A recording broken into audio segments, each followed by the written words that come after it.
Salut fraților și bine v-am la un nou joc pe acest canal. Aici de la iepuraș. Am mai făcut un video, dar l-am închis din greșeală. Toți pe toți. Am doi micuței care au rămas mici ei.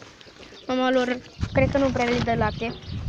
Ea fiind din asta mică, are 5 țâțe și 5, nu, probabil că ar trebui să aibă 5 pe parte și 5 pe parte și cred că ei n-au din încă 2 țâțe, încă 5 țâțe, decât de la 5. Uitați puricoșii astea. Sunt foarte frumoși, are un număr eu. Am scos asta toți negri, da. Da. Și sper să iasă cu urechile lăsate. Uitați. Porumbelul. E cuc, nu la sălbatic. A venit la grăunțe, că am vânturat niște grăunțe și a venit la grăunțe. Uitați aici ăștia o să-i încerc. Acuși.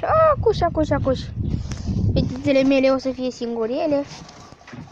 Alexandru Muncan le înțarcă de când sunt mici, dar nu știu de ce. Când se de la aia neagră. Uitați și pe maronii ăștia frumoși. Dă-te.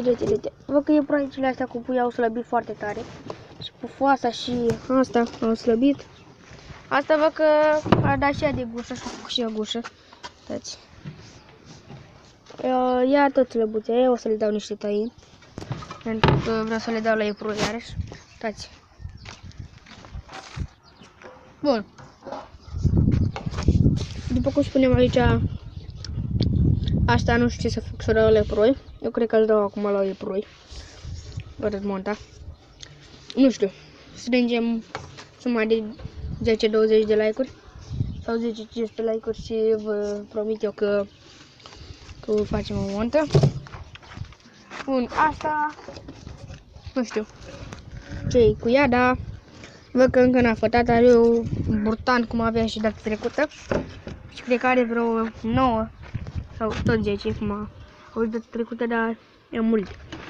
Asta a avut și un negru, dar nu știu de ce a murit. Deci cred că pe asta o să cheme. Bun, de aici avem ăștia.